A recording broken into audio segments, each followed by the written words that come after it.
Hello and welcome to BQ Prime. You're joining us at the FICCI IBA Annual Banking Conclave, which is an annual event as you understand from the name.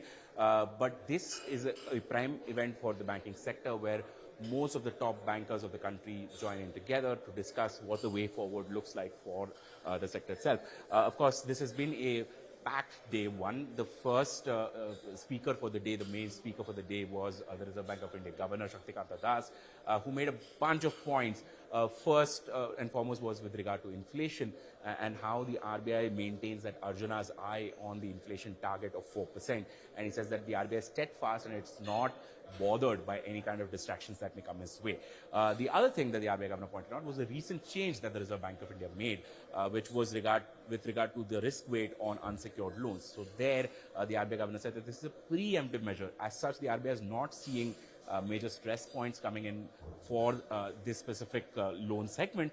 However, the RBI wants to be sure that the segment, or the entire banking sector as well as the NBFC sector are protected against future losses. And for that, they have raised the risk weights. The RBI governor has advised banks and NBFCs to ensure that their capital base is entirely shored up, and they also conduct regular stress tests so that balance sheet is protected. Now, of course, he, as part of his speech, he has also talked about avoiding any kind of exuberance within the banking sector. Exuberance comes from, of course, the unsecured loan segment, which has been growing at over 30% for most banks. So there, the RBI governor has pointed out that there is some need of sort of tempering that kind of exuberance. He's also said that the MFI segment needs to be very, very sure of how they use their high margin business, and they should play by the rules and look carefully at how they can help the segment and not just boost their balance sheets. Listening to what the RBI governor said during the FIBAC event. While credit growth is accelerating in the current period, banks and NBFCs may take due care to ensure that credit growth at the overall sectoral and subsectoral levels remain sustainable, and all forms of exuberance must be avoided. Expansion of the credit portfolio itself and pricing of the same should be in sync with the risks envisaged. Banks and NBFCs also need to further strengthen their asset liability management.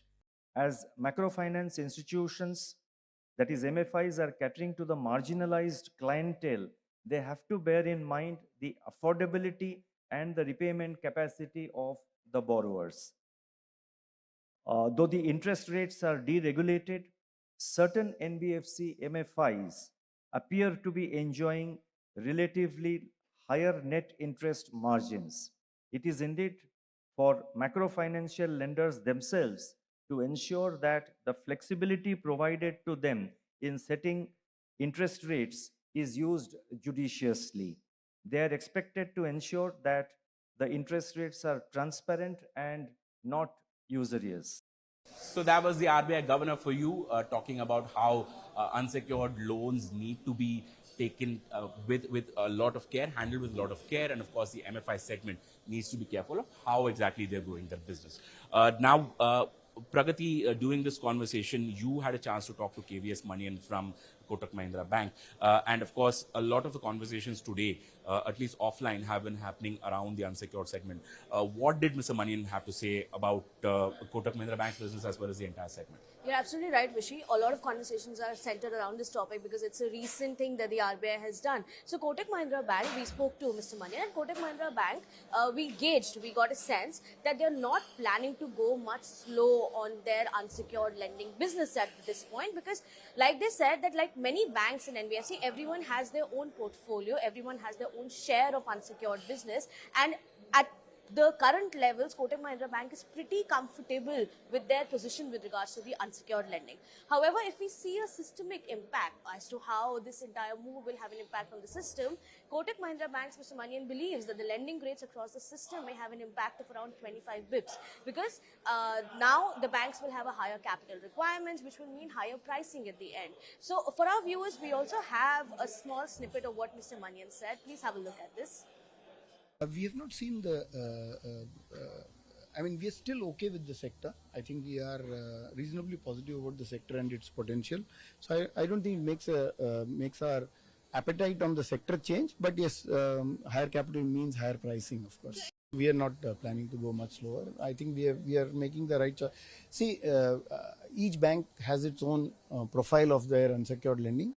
All right, so that was KVS Manian of Kotak Mahindra Bank telling us what these new norms mean for Kotak as well as the entire banking sector.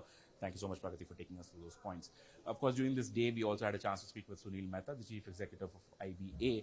Of course, IBA, as you know it, is the organizing member of this entire event. This is their annual banking conclave, so their views do take precedence. Mimansa, you had a chance to speak with Mr. Mehta. What is it that he's seeing as in terms of these new norms? How is the IBA viewing these new norms? So the IBA thinks that the increase in credit risk weight would not hamper the growth in personal loan segments very significantly. Well-capitalized banks and NBFCs are going to absorb the hit. Having said that, whatever little rise in lending rates by banks and NBFCs will come from the undercapitalized ones. Here's what Mr. Mehta has to say. I don't think there is going to be any curb because risk weights have gone. RBI puts a different allocations and all that.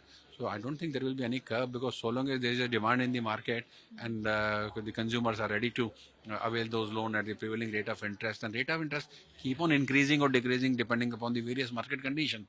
So when the rate of interest were low, that time also there was a demand. When the rate of interest are high, that time also there is a demand. So just because of this, there will be some rate of interest increase, there will be curb in the lending. I don't think so. All right, so that was Sunil Mehta from the Indian Banks Association talking about how personal loan growths or unsecured personal loan growths are not really going to see that much of a deterioration in credit growth. Guys, during this entire day's conversations, we had a chance to speak with, of course, bankers who were on stage, and they came off stage and they had a conversation with us, which we took our viewers through. But we've also had a conversation with some of the bankers who were sort of just roaming around this event, and their points of views are equally important, I feel, because that's where you get a sense of where the sector is, right? Now, one of the bankers that I was speaking with was pointing out that this is a good thing. This is supposed to happen.